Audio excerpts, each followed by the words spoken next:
1960s. This corresponds to U.S. History Unit 5, but I wanted to kind of focus on a couple particular event during that period. So these are some photos related to events around that period. So I want you to see. So if you look at your bill work at the top, those 4 questions. You see if you can answer those, and then we'll talk about them a little bit. Can you get one of them? Sure. I would just say 3. Oh, what? Sunday. Okay. Well, just based, I know this is kind of some of it's new information, but just kind of based on what the picture tells you and what you may know a little bit of the period. See if you can take a look. Was Bloody Sunday when they tried to do the march? Right. That's okay. Yeah. Yes. Wait, they're cheating. Yes. Really? Yes. I like the Yes. Oh, this one, I got. Oh, Okay. Yo. spicy. Shut Be quiet. This is my life right here. Okay.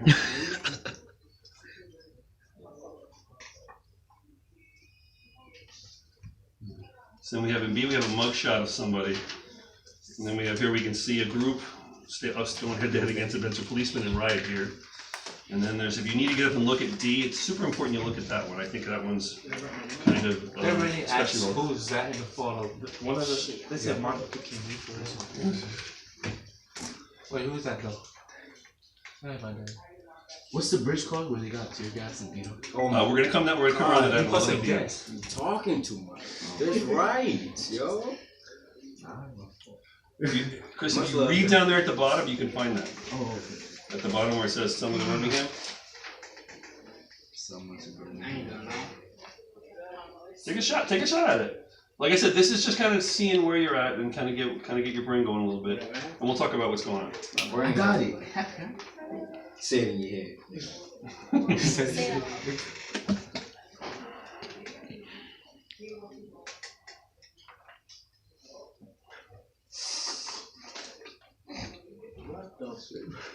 My bad.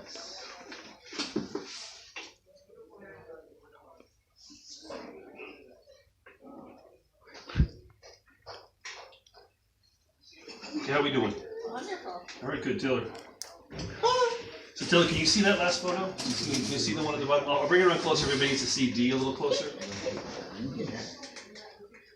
So this is kind of an issue we've been talking a lot about in the news lately. As we can see, it's not a new issue, unfortunately. So.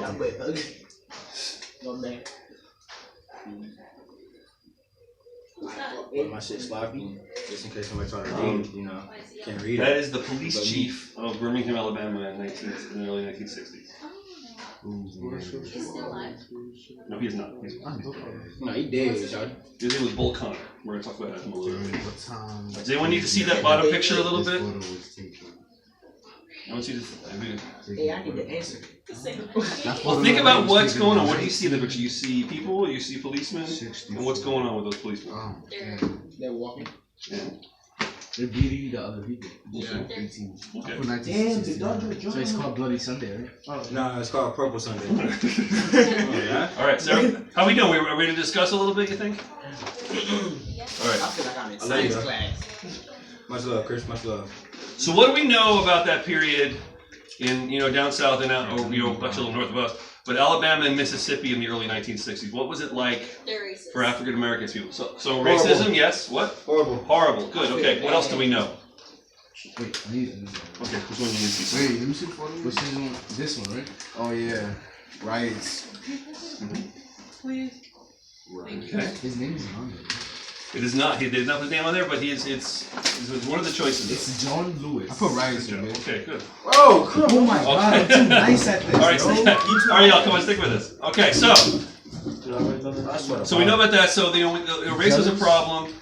Pissed. You know- Telling the answers. As a result, people were kind of agitating, or people were kind of working hard to kind of change things. Mm-hmm. And things did start to change in the 1960s. When President Kennedy was elected in 1960, he was very sympathetic to the civil rights cause, but his problem was he was elected by a very small margin.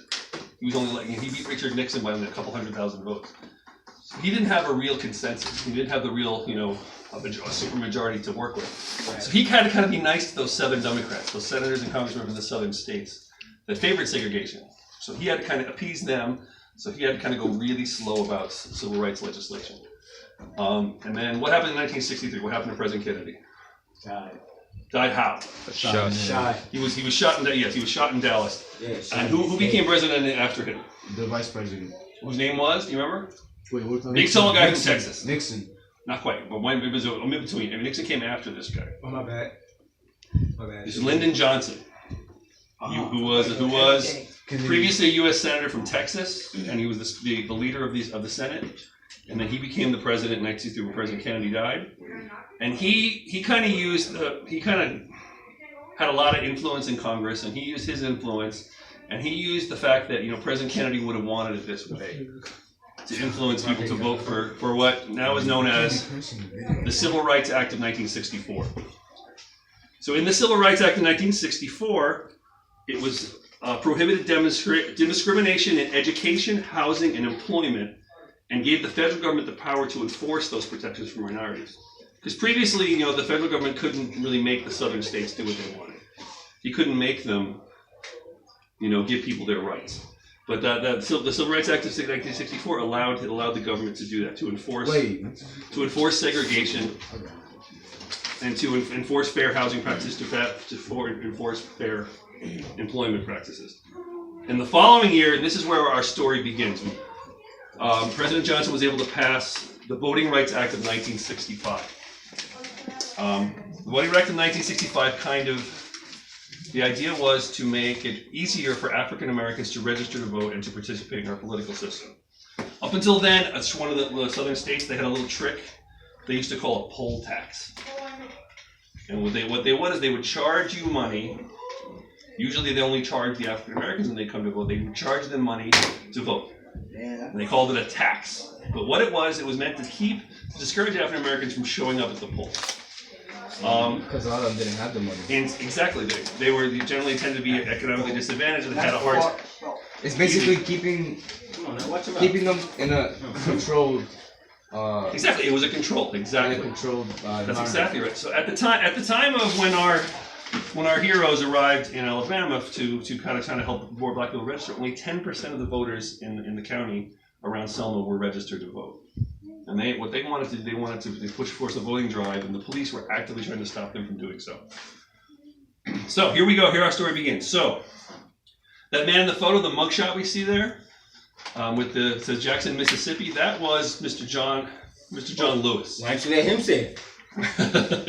Actually, well, good. Okay, so let's take a shot at that. He was not. Of course, that is not Dr. King, but he was an associate of Dr. King's. He was a very young man. Mm-hmm. He began his civil rights career in his very early 20s. At the time we arrived in Selma, he was 25 years old, and he was head of an organization called the Student Nonviolent Coordinating Committee. So they were like Dr. King. They were pledged to nonviolence. They were pledged to resistance to and protest of the government and their policies. Without violence, sir. Can you repeat that? Always fight. The last sentence. Okay, so they were opposed to, they were opposed to violent action against the government, even in the face of great oppression. What was he the head of? It was there. It's right there, top of the paragraph. That's in the Selma of the Birmingham March. See it? You gotta pay attention here. The Student Nonviolent Coordinating Committee. It was him and a bunch of other like-minded young people, and they had planned to march. A large group of men and women planned to march from Selma 54 miles to the Capitol in Birmingham to draw attention to the fact that the governor was not enforcing the Voting Rights Act of 1965.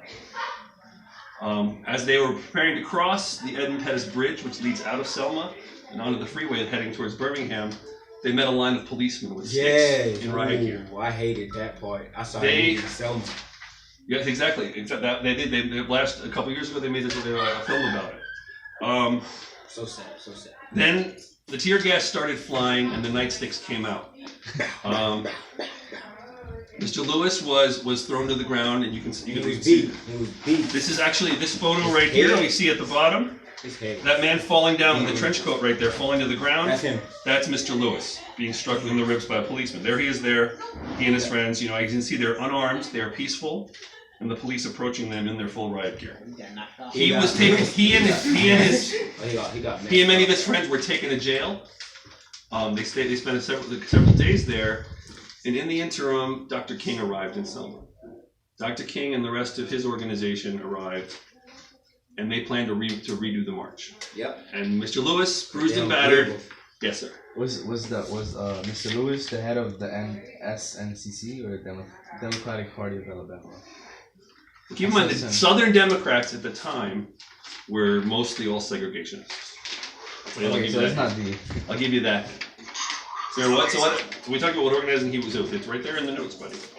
All right, so Dr. King arrived, and they planned to restage the march. This time, of course, being that Dr. King showed up, Dr. King being a national figure, a lot more people planned to march with him.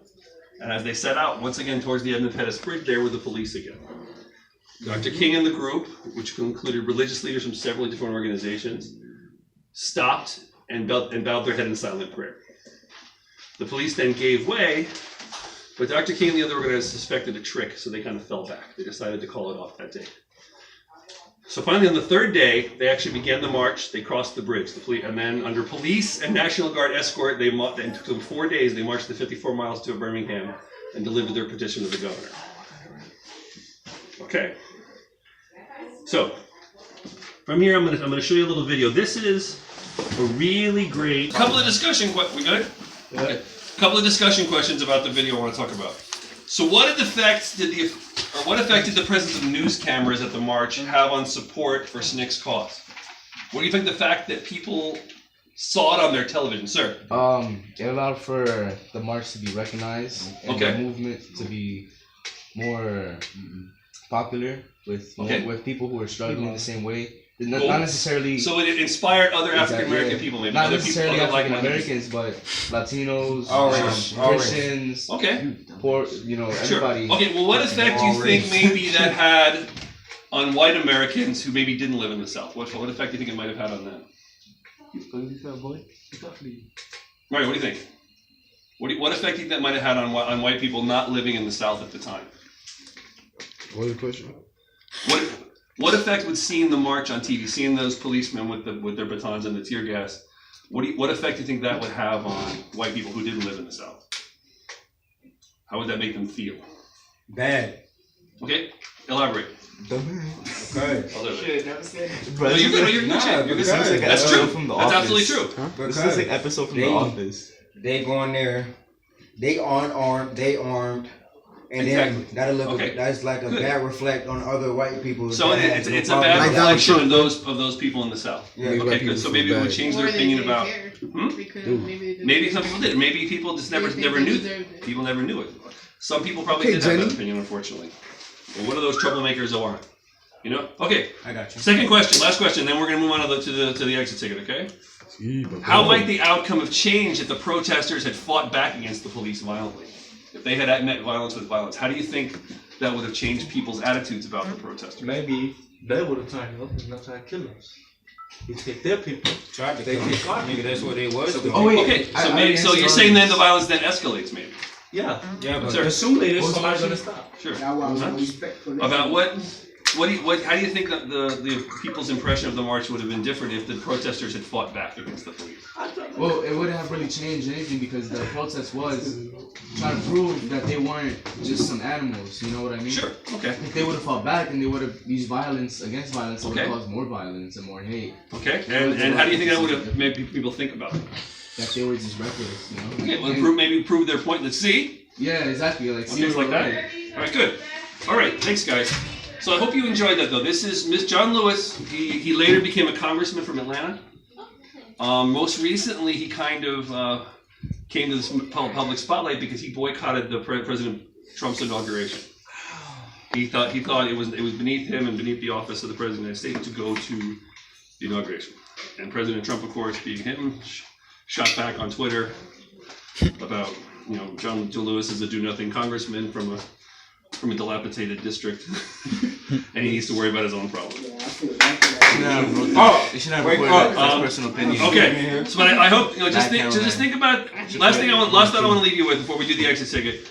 I want you to think about like what President Obama said on the video, that if those people can go through having dogs set on them and tear gas and being arrested and hit with nightsticks, what can you do? What can you do in your life? How far can you go? All right, so I just want to leave it up. So please do me a favor, answer those 4 questions. Everything you need to know was in the video I see Taylor. or on the face. I will count this. I will give you extra credit if you are not in history 2, or I will count this as Unit 5. Thank you.